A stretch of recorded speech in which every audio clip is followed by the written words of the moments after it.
You're 8 years old.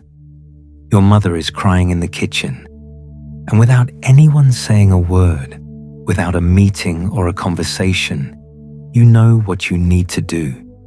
You put down your homework. You walk toward her. You put your small hand on her back. You say the words she needs to hear. You feel her body relax beneath your touch, and somewhere inside you, something shifts. Something clicks into place.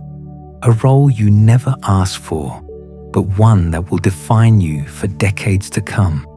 You're the child who raised their parents.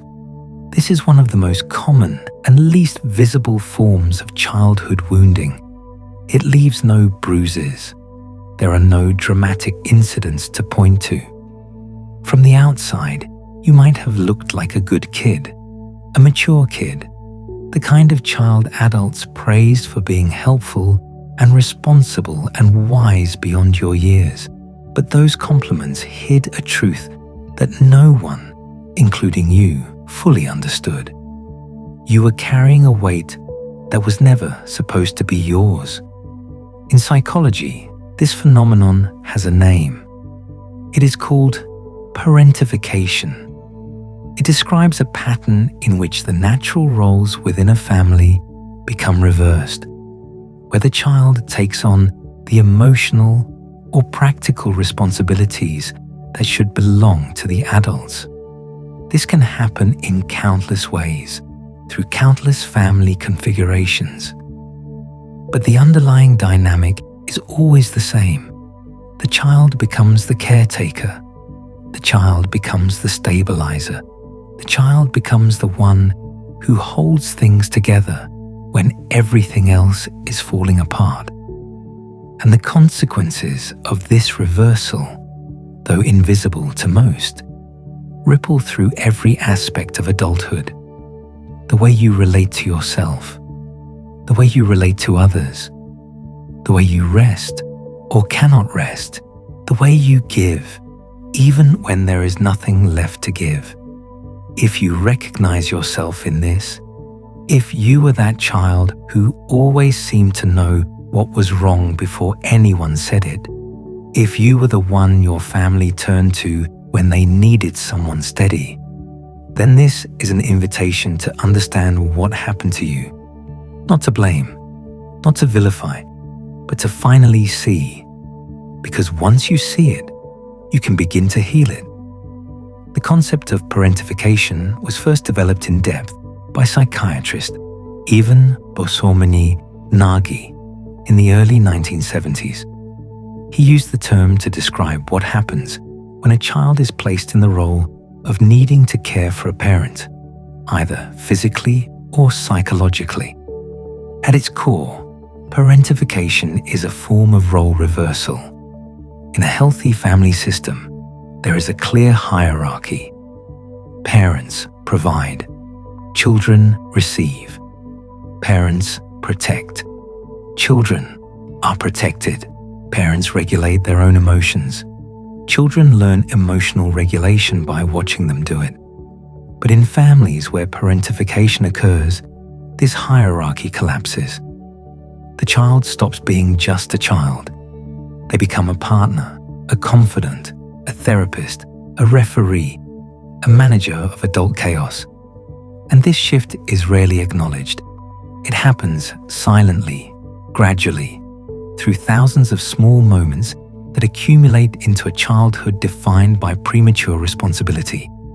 Researchers distinguish between two primary forms of parentification.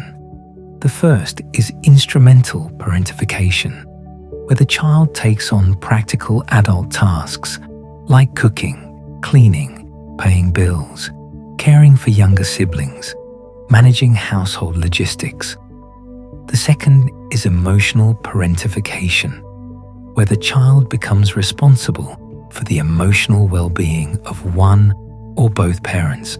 They become the shoulder to cry on, the mediator of conflict, the one who absorbs their parents' anxiety or depression or rage so that the family can continue to function. Of these two forms, emotional parentification tends to leave deeper wounds. When a child becomes their parent's therapist or their parent's emotional anchor, they are being asked to manage complexity that their developing brain is simply not equipped to handle. They are being asked to carry feelings that belong to someone else. And in doing so, they learn a devastating lesson. Their own needs do not matter. Their own feelings are secondary. Their value comes from what they can give, not from who they are. Research has consistently shown that emotional parentification is linked to greater psychological distress in adulthood, including difficulty forming healthy relationships, struggles with identity and self-worth, and chronic patterns of emotional dysregulation. It teaches the child that love is conditional, that closeness requires work, that if they stop being useful, they will stop being wanted, and so they never stop. To understand parentification, you have to understand what children actually need. And for that, we turn to attachment theory, one of the most robust frameworks in developmental psychology. British psychiatrist John Bowlby, working in the mid-20th century, observed something profound about human infants. Unlike many other animals, human babies are born utterly helpless. They cannot feed themselves, protect themselves, or survive without constant care. And yet, despite this vulnerability, babies are not passive. They are wired for connection. They are born with an innate drive to form emotional bonds with their caregivers. Bowlby called this the attachment system. He argued that babies come into the world equipped with a set of behaviors, crying, clinging, smiling, searching, that serve one primary purpose: to keep their caregiver close. These behaviors evolved because proximity to a responsive adult meant survival. A baby who could attract and maintain attention was more likely to be fed, protected, and kept alive. But Bowlby's insights went deeper than physical survival. He understood that the quality of early attachment shapes psychological development. When caregivers are consistently responsive, when they attune to the baby's signals and meet their needs reliably, the child develops what is called secure attachment. They learn that the world is a safe place. They learn that their needs matter. They learn that when they are distressed, someone will come. This sense of security becomes what Bowlby called a secure base. The child internalizes the feeling of being held, of being seen, of being worthy of care. And from this base, they can venture out into the world with confidence. They can explore, take risks, make mistakes, because they know that if something goes wrong, someone will be there to catch them. But when caregivers are inconsistent, unavailable, or unpredictable, something different happens. The child develops what researchers call insecure attachment. They learn that their needs might not be met. They learn that closeness is uncertain. They learn that they must work for love. This is where parentification enters the picture. When a child becomes the caretaker of their parent, the fundamental dynamic of attachment is inverted. Instead of the parent providing the secure base, the child is asked to become the base for the parent. Instead of the child's needs being central, the parent's needs take over. And the child, desperate to maintain connection, adapts. They learn to suppress their own distress. They learn to anticipate their parents' moods. They learn to become exquisitely attuned to what others need, while losing touch with what they need themselves. This is not a flaw. This is adaptation. The child is doing exactly what their biology compels them to do. maintaining proximity to the attachment figure at any cost. But the cost is their own development. The cost is their own self. Family systems theory, developed by psychiatrist Murray Bowen in the 1960s and 70s, offers another lens for understanding how parentification takes hold. Bowen saw families not as collections of individuals, but as emotional systems. Each member is connected to the others in ways that are often invisible, but deeply powerful. When one person in the system experiences anxiety, that anxiety does not stay contained. It spreads, it finds outlets, it reshapes the entire family structure. One of Bowen's key concepts is the triangle. He observed that when two people in a relationship experience tension, they often pull in a third person to stabilize the system. This is triangulation. The third person absorbs some of the anxiety, provides a buffer, and prevents the original two from having to face their conflict directly. In families where parentification occurs, the child often becomes the third point of multiple triangles. A couple who cannot communicate with each other might each turn to the child. A parent overwhelmed by their own emotions might rely on the child to regulate them. The child becomes the emotional switchboard, routing feelings and managing tensions that should never have become their responsibility. Bowen also described what he called the family projection process, in which parental anxiety gets focused onto a particular child. That child then becomes the carrier of the family's unprocessed emotional material.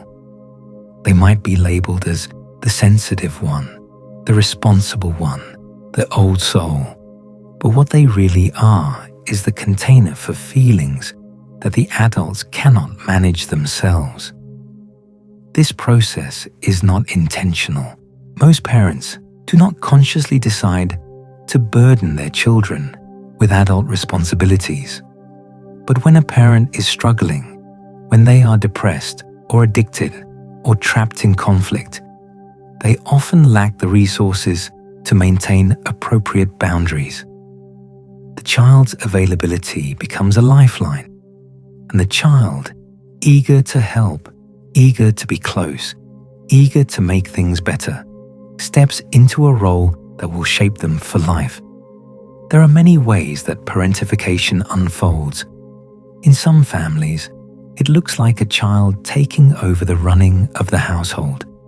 They cook the meals, they wake up their siblings, they make sure everyone gets to school on time, they pay the bills when no one else remembers. From the outside, they might seem remarkably capable, but capability developed under duress is not the same as capability developed through healthy challenge. One builds confidence, the other builds exhaustion masquerading as competence. In other families, parentification is primarily emotional. The child becomes the parent's confidant. They hear about marital problems, financial stress, grievances against family members. They are privy to adult information that they are developmentally unable to process, and they are implicitly asked to take sides, to offer comfort, to provide the emotional support that should be coming from another adult. Sometimes, the child becomes a surrogate spouse, not in any physical sense, but emotionally. They become their parent's primary source of companionship and validation. The parent leans on them in ways that erase the appropriate generational boundary. The child is treated like a peer, like a partner, like someone who should understand and support the parent's struggles. Other times, the child becomes the family's emotional regulator. They learn to sense when a parent is about to have an outburst. They learn to intervene, to soothe, to diffuse.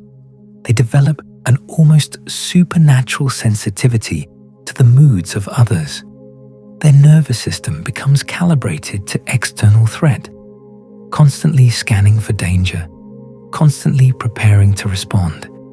And sometimes, the child simply becomes invisible. They learn that their needs cause problems. They learn that expressing distress only adds to the burden. And so they disappear. They become self-sufficient by necessity.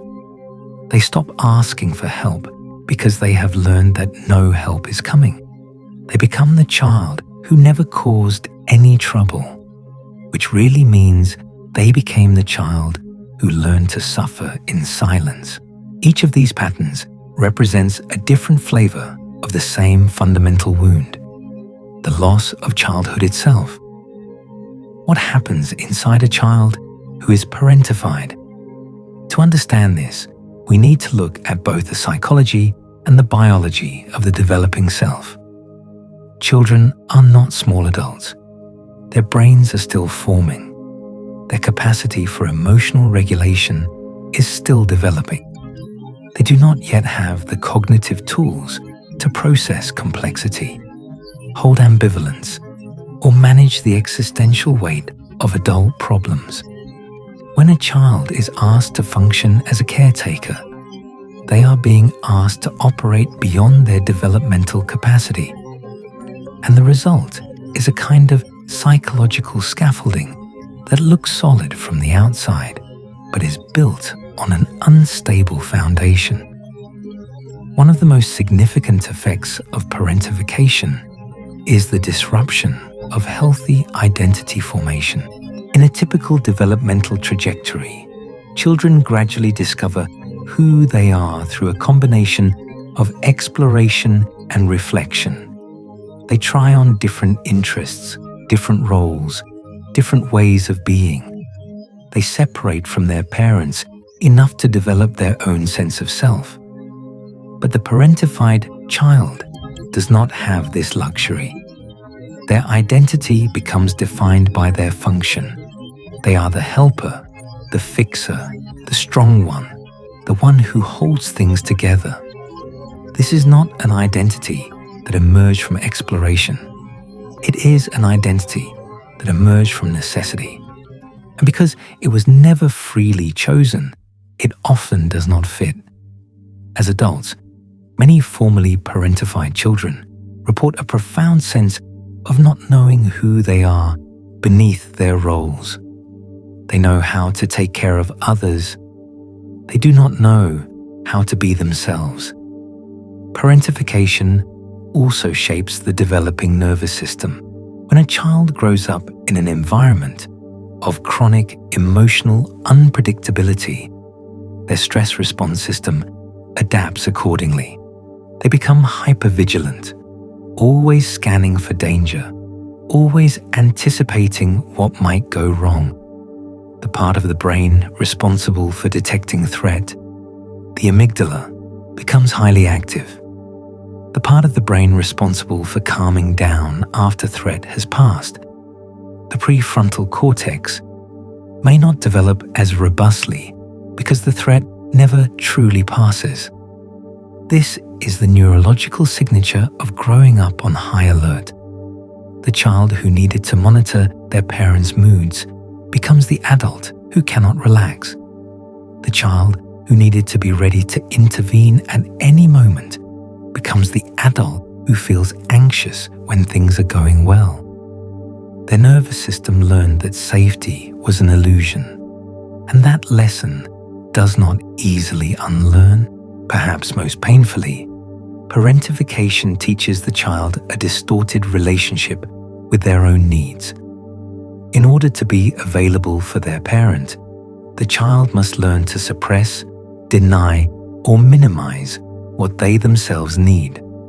They learn that their needs are inconvenient, burdensome, less important than the needs of others. They develop what some psychologists call a false self, a surface presentation designed to meet external expectations, while the true self, with all its needs and desires and vulnerabilities, goes into hiding. This is how parentification becomes internalized. It is not just something that happened in childhood. It becomes a way of being that persists into adulthood.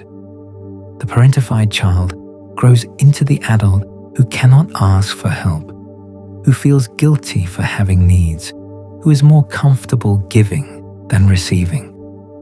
They have learned their lesson too well. What does the parentified child look like when they grow up? Often, they look remarkably successful. They are the high achievers, the reliable ones, the people everyone turns to. They seem capable, competent, put together. But beneath this surface, there is exhaustion. There is emptiness.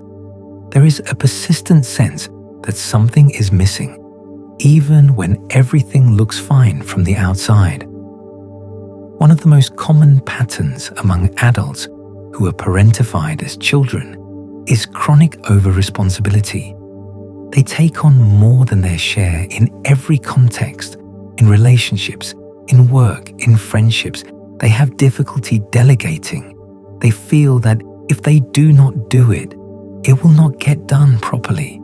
Or worse, they feel that if they are not doing something useful, they have no right to exist. This over-responsibility often coexists with a deep inability to receive care. When someone offers to help, the formerly parentified adult may feel uncomfortable, suspicious, or even resentful. They do not know how to be on the receiving end. They have spent their lives being the giver, and receiving feels foreign, even wrong. They may deflect compliments, refuse assistance, or sabotage situations where someone tries to take care of them. Relationship patterns are often complicated for these individuals. They may find themselves repeatedly drawn to partners who need fixing, who are emotionally unavailable, who replicate the dynamic of childhood. They may become caretakers in their romantic relationships, gradually losing themselves in the effort to manage someone else's well-being. Or they may struggle with intimacy altogether, keeping partners at a distance because closeness feels dangerous. Many adults who were parentified as children also struggle with perfectionism and imposter syndrome. Because their childhood worth was based on what they could do for others, they have internalized the belief that they must perform to earn love. They set impossibly high standards for themselves. They are haunted by the fear that they are not good enough, that they are failing, that someone will finally see through their facade. Achievements bring no lasting satisfaction because the underlying wound, the belief that they are only as valuable as their usefulness, remains unhealed. There is also often a pervasive sense of grief that the adult cannot quite name. It is the grief for the childhood they did not get to have, the grief for the play they did not get to enjoy, the grief for the innocence they were never allowed to feel. This grief may emerge as depression, as chronic dissatisfaction, as a vague sense that something fundamental is wrong with their life. They may not connect it to their childhood because, from their perspective, nothing terrible happened. They were not abused. They were not neglected in the obvious ways. They were simply given responsibilities that were too big for them, and they rose to meet those responsibilities, and the world praised them for it. But the praise was poison because it reinforced the pattern. It taught them that their value lay in their premature maturity. It taught them that being responsible was who they were, not what circumstances forced them to become. And so the grief stays buried, unacknowledged, like a splinter lodged too deep to see. One of the most challenging aspects of healing from parentification is the ambivalence it creates, because the parentified child often had real moments of closeness with their parent, real moments of being needed and appreciated. They may have difficulty recognizing the harm that was done. In some ways, they may even have felt special. They were the trusted one, the mature one, the one their parent relied upon. This specialness, this sense of being essential, can create a complicated relationship with the wound itself. To acknowledge the harm is to acknowledge that something was wrong with a bond that also felt meaningful. To grieve the lost childhood is to admit that the closeness came at a cost, and that admission can feel like betrayal. Many adults who were parentified as children also struggle with anger. Not the surface anger of obvious injustice, but a deeper, more diffuse resentment that they may not even recognize. They are angry at their parents for needing them so much. They are angry at themselves for not setting limits. They are angry at the world for asking them to give and give and give without ever stopping to ask what they needed. But this anger is complicated by loyalty, by love, by the understanding that their parents were often struggling too, often doing the best they could with limited resources. Parentified children are exquisitely attuned to the suffering of others. They understand why their parent leaned on them. And this understanding can make it difficult to hold appropriate anger, can make them turn the anger inward instead. There is also often guilt. Guilt for being angry at a parent who was struggling. Guilt for wanting boundaries that might hurt the family. Guilt for taking space for themselves when they have been trained to believe that their space does not matter. The guilt and the anger chase each other in circles, never resolving, never releasing. And beneath all of this is the core wound. The belief that they are only valuable for what they can provide, that their needs are too much, that they must earn love through service, that if they ever stopped being useful, they would be abandoned. This is the lie that parentification implants in the psyche, and it takes extraordinary courage to uproot it. Healing from parentification is not a straightforward process. It does not follow a neat timeline. It is not a matter of simply understanding what happened and moving on. The patterns run deep. They are woven into the nervous system, into the sense of self, into the way the body holds tension and release. But healing is possible, and it begins with recognition. The first step is often the most difficult, acknowledging that what happened was not normal, not that it was malicious, not that your parents were monsters, not that your childhood was a disaster, simply that the responsibilities you carried were too much, that you should have been allowed to be a child, that the roles were reversed in ways that cost you something essential. This recognition can be surprisingly painful. Many adults have built their entire identity around their capacity for responsibility. To admit that this capacity developed as a survival mechanism is to question the very foundation of who they think they are. But this questioning is necessary because the old foundation was never solid. It was built on the suppressed needs of a child who deserved better. After recognition comes grief, real grief, not the intellectual acknowledgement that something was lost, but the embodied experience of mourning.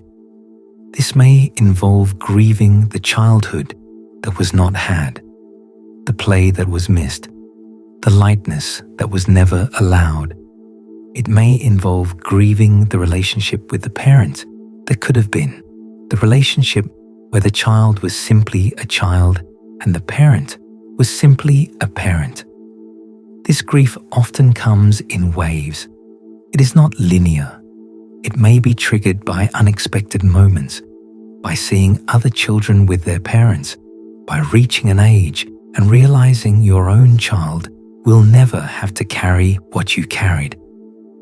Let the grief come. It is not a sign of weakness. It is a sign that you are finally allowing yourself to feel what was true all along. Alongside grief, there is often the need to reclaim anger, not rage that consumes, but anger that clarifies. The parentified adult has typically learned to suppress or redirect their anger.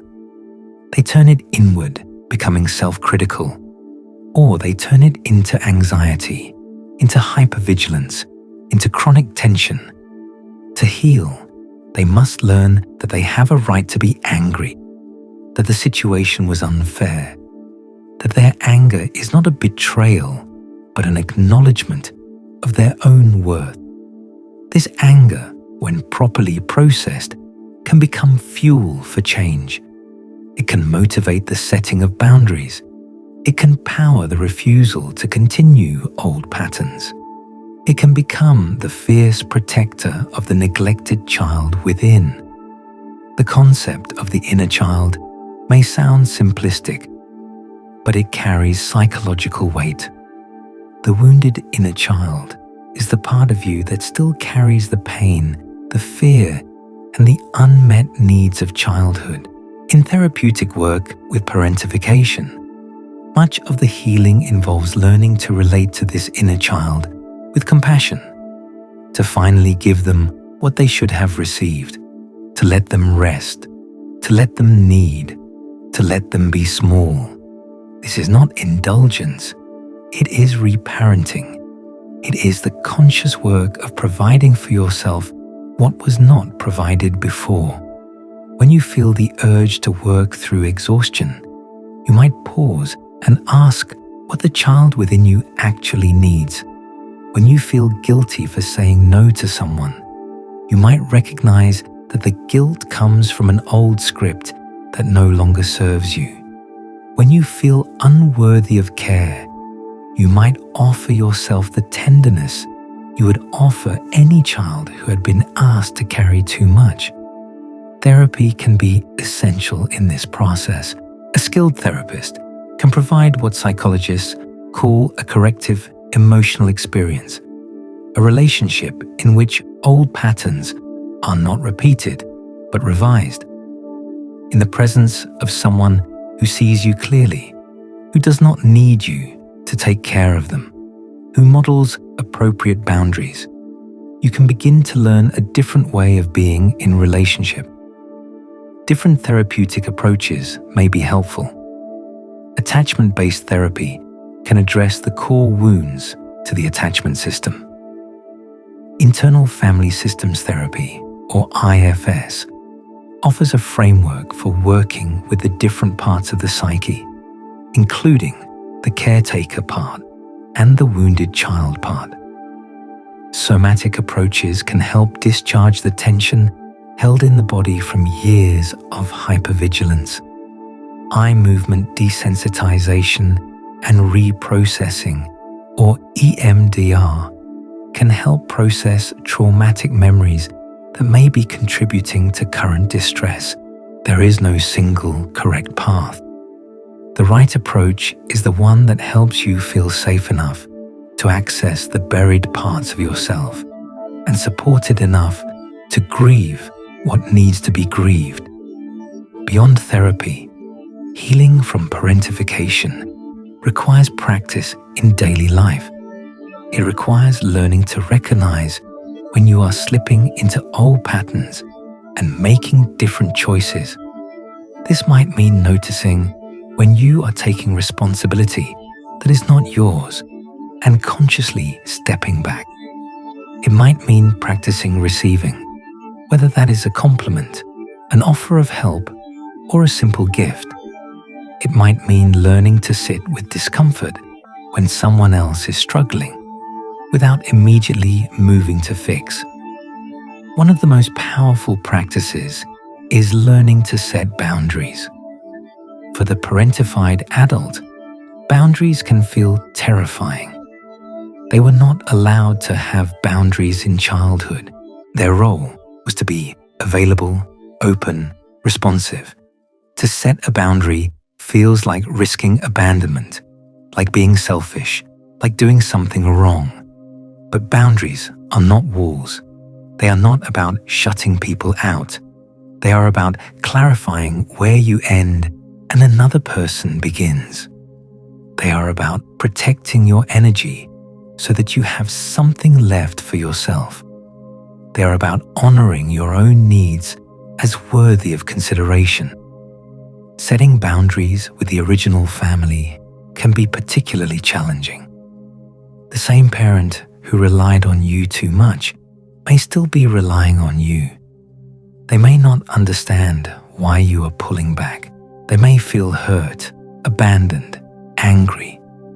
This is where the work gets difficult, because healing does not mean abandoning your family, but it does mean refusing to continue playing a role that is damaging you. This might look like reducing how much you share about your own life. It might look like declining to hear complaints about other family members.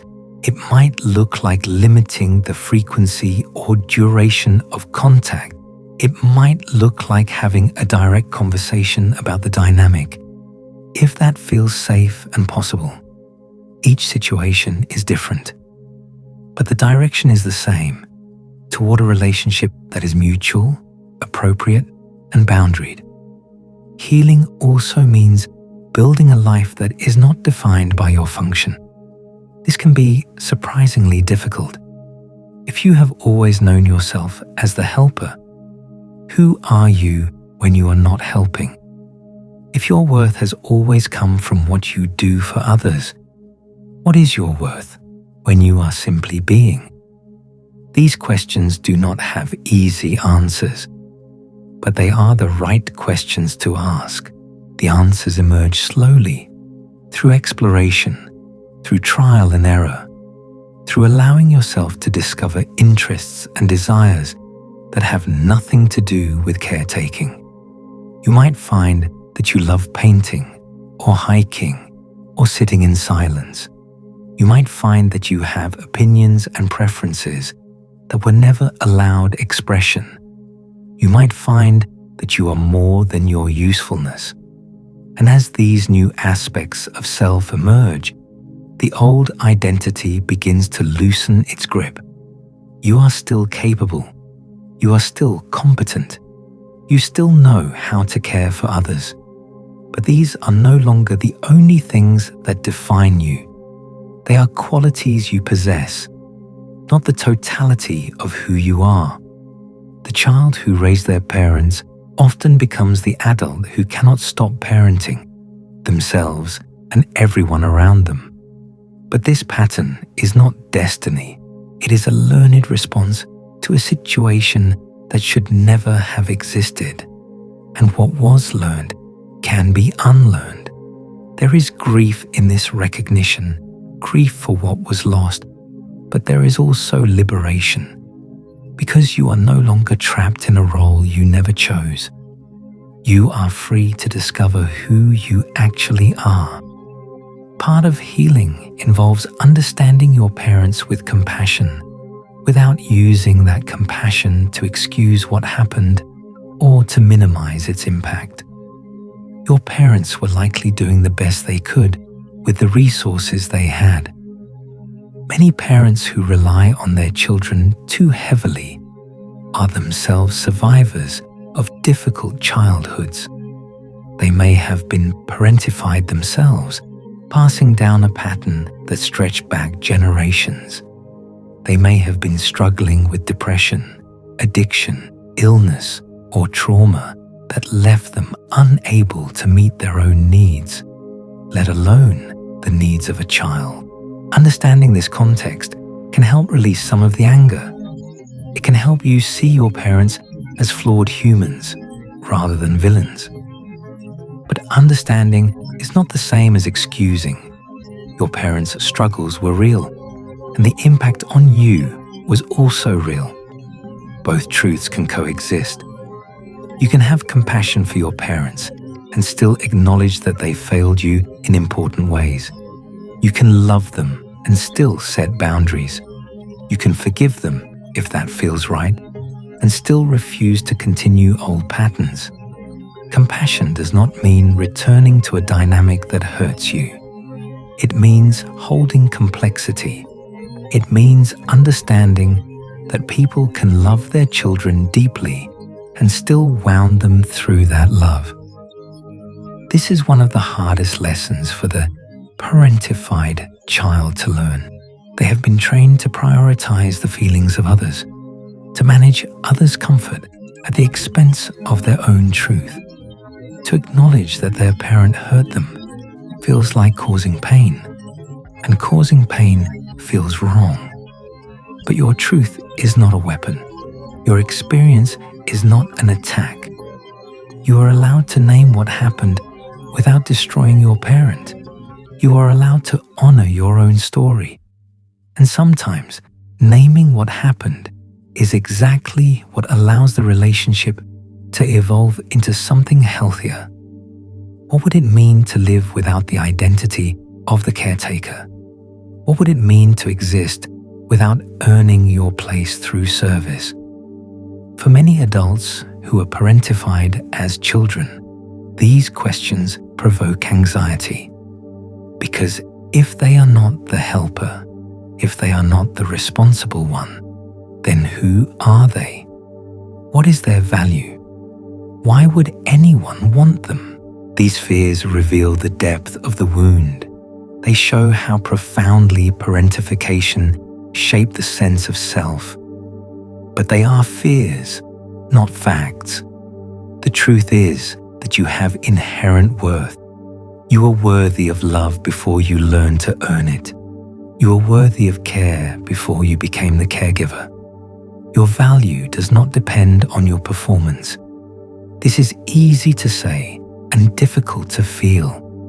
The nervous system that was calibrated for vigilance does not easily trust safety.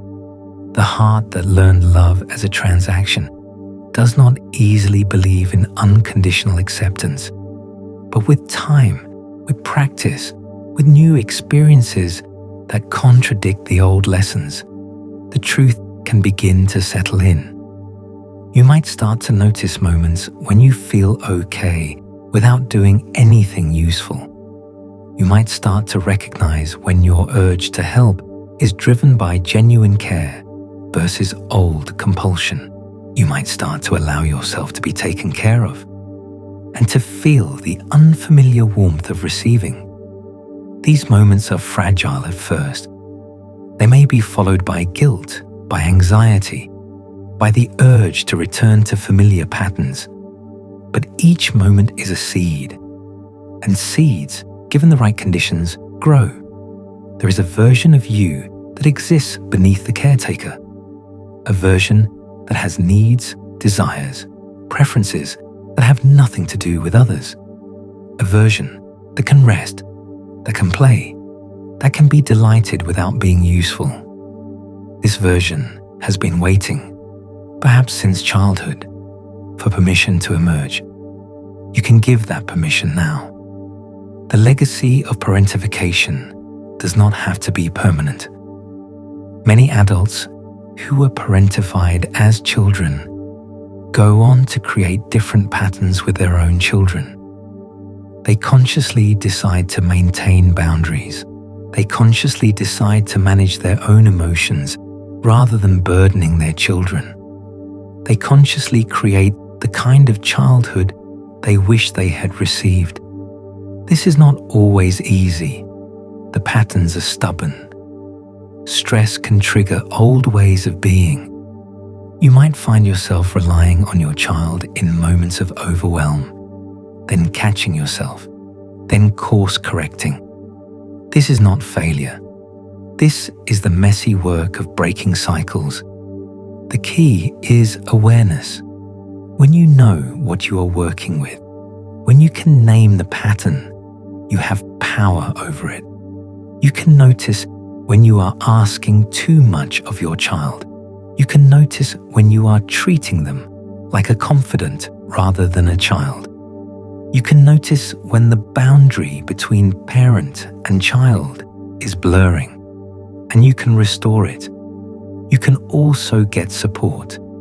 You can talk to your own therapist, your partner, your friends. You can build a community of adults who can help regulate your emotions so that your child does not have to. You can model for your child what it looks like to have a secure base, to be protected, to be allowed to be young. And in doing this, you heal not only your own future, but the future of your family. The pattern that may have stretched back generations can end with you. Your child can have the childhood you did not. And in giving them that gift, you also give yourself something precious. The experience of providing what you needed but did not receive.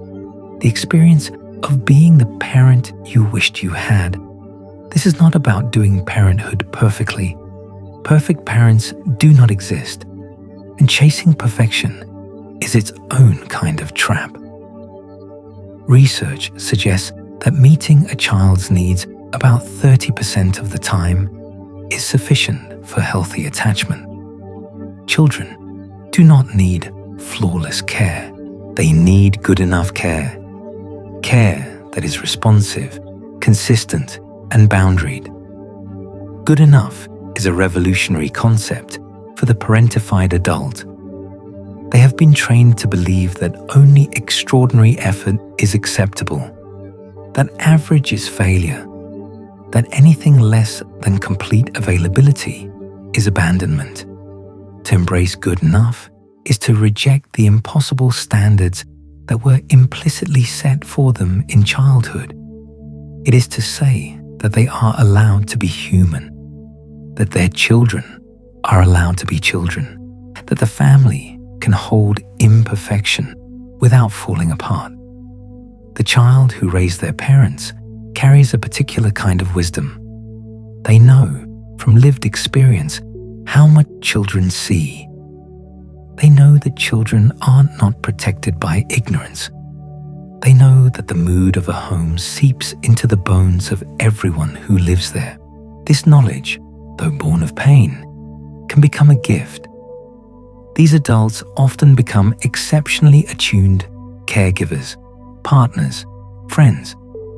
They notice what others miss. They sense when something is wrong before it is spoken. They have a capacity for presence that comes from years of practice, even if that practice was not freely chosen. The goal of healing is not to eradicate these qualities.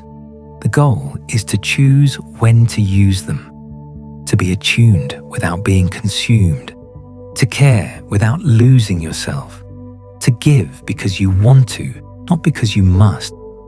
This is the transformation that healing offers. Not a repudiation of who you have been, but a reclamation of who you might become. You can keep the sensitivity without the suffering. You can keep the competence without the compulsion. You can keep the wisdom without the wound. What would your life look like if you truly believed you were allowed to have needs?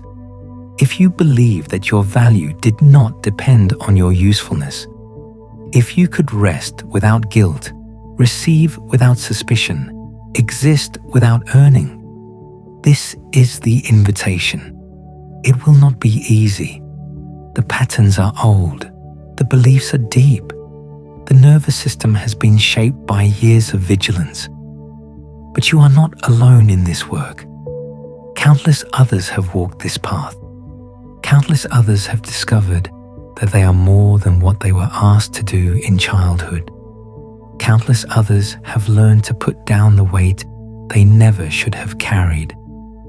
You can be one of them. The child who raised their parents is still inside you, not as a burden, but as a presence that deserves acknowledgement, compassion, and finally, care. You can be the parent they needed. You can hold them gently. You can tell them that they did enough, that they were enough, that they no longer have to be strong. And in doing that, you begin to heal, not by forgetting, not by minimizing, but by integrating, by allowing the past to be true and the future to be different, by honoring what you survived and refusing to let it define what is possible. You did not choose to be the child who raised their parents, but you can choose what happens next. The weight you carried was not yours to carry. You know that now. And knowing it, you can begin to set it down, one boundary at a time, one need acknowledged at a time, one moment of rest at a time. The child in you is waiting. They have been waiting a long time, and they are ready to finally be held.